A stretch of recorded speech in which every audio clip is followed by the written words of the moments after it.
Have you ever had a task so big, so monstrous that it could just grind your entire application to a halt?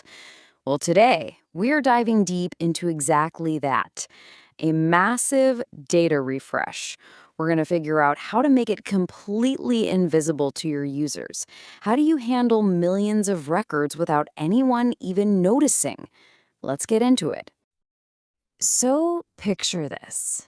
You've got a job to do, you need to delete and then replace 2 million records in your database.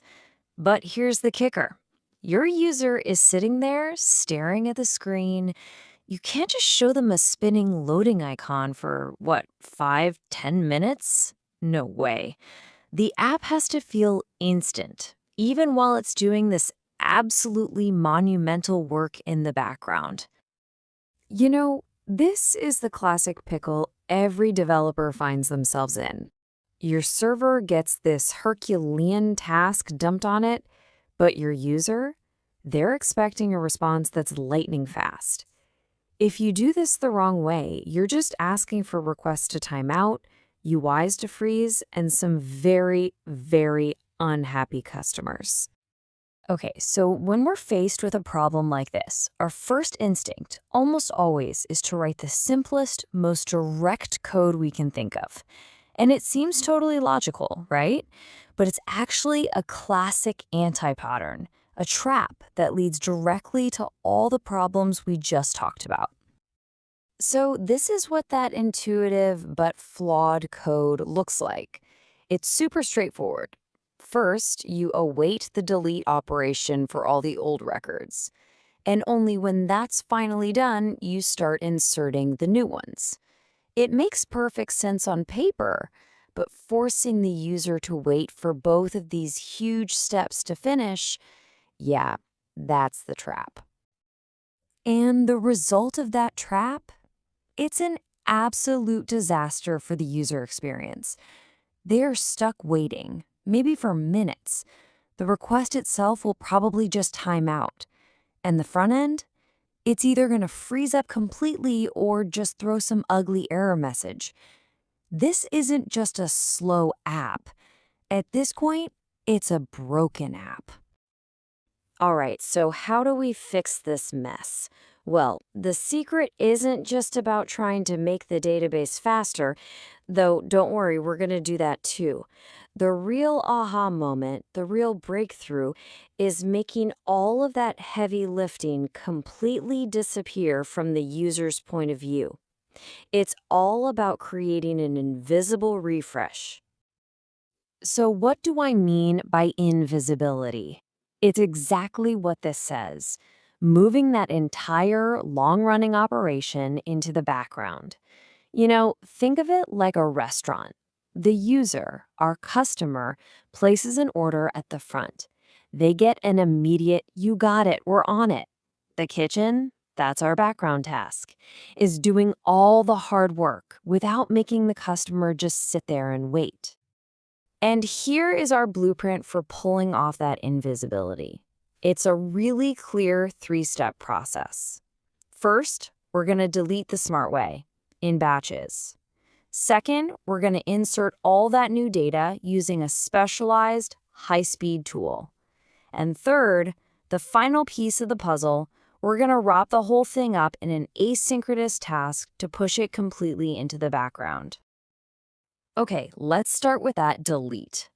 Instead of trying to nuke 2 million rows in one gigantic table-locking transaction that grinds everything to a halt, we break it down. This little SQL loop, it's like a conveyor belt. We just delete a few thousand records at a time, check if we're done, and loop again. This keeps the database happy and responsive. And this is exactly why batching is such a game changer. You completely avoid locking the entire table, which would block everybody else from using the app. You stop the database's transaction log from bloating to an insane size, and you prevent those sudden catastrophic spikes in CPU and RAM on your server. It's just a much safer, more stable way to work. Next up, the insert. Now, inserting 2 million records one by one in a loop would take forever. We need something way more powerful. So instead of a shovel, we bring in the bulldozer.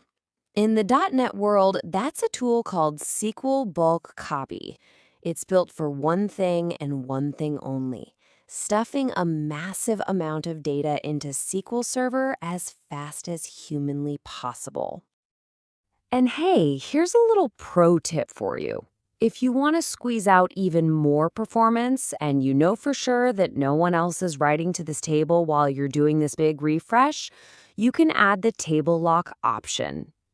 It basically tells SQL Server, hey, don't worry about being super careful, just lock the whole table for me and go fast. It can give you a really nice speed boost. And now for the magic trick that brings it all together: kicking the job into the background. Look at this code. The user's request comes in and we immediately return an OK response that says refresh started. At the exact same time, we use task.run to spin up our heavy-duty delete and insert logic on a totally separate background thread. The user gets an instant response and the work chugs along behind the scenes. Now, I know what some of you might be thinking. Wait a minute, if that background task has to await the database, isn't that still blocking something? Won't that affect the user? It's a totally fair question. And the answer, thankfully, is a definitive no. And here's exactly why it works so beautifully. 1, the API method that the user called, it returns instantly. 2, task.run has already pushed all the real work onto a brand new background thread. So 3, when you use await inside that background task, it only pauses the background thread, not the main application thread that handles user requests. The user is long gone, happily using the rest of your app, totally oblivious to the hard work happening behind the curtain. Okay, so what we've built so far is a fantastic, seriously effective solution. But for those mission-critical, enterprise-level applications, we can make it even more robust, even more bulletproof. So let's level up and turn this into a truly production-ready system. You see, a simple task run is what we call fire and forget. It's great, but if your application happens to restart while that task is running, poof, the job is gone forever. A much better approach is to use a dedicated background queue. This persists the job, so it can actually survive an application restart. It gives you things like automatic retry logic if something fails, and way more visibility and control over what's going on. And the good news is you have tons of amazing options for implementing queues. You can use the built-in background service in ASP.NET Core for something simple. You could use a fantastic open source library like Hangfire. Or you could go with a cloud-native approach like using Azure functions that get triggered by a message on a queue. And for really complex systems, the gold standard is a full-on service bus like mass transit paired with RabbitMQ. And finally, let's add that last bit of polish. We have to close the loop.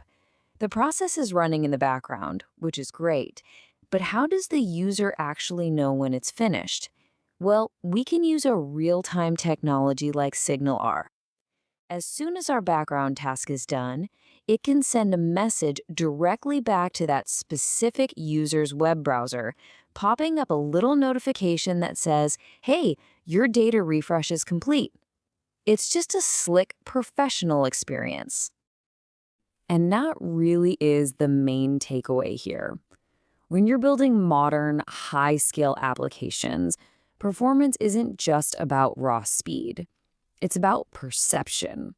It's about designing your architecture in a way that all the heavy, time-consuming work becomes completely and utterly invisible to the person actually using your software. So that leaves us with one last thing to think about. I want you to take a look at your own applications. What are those long-running tasks you have? generating reports, processing huge files, running complex calculations. What's some of that invisible work you could move into the background to completely transform your user's experience?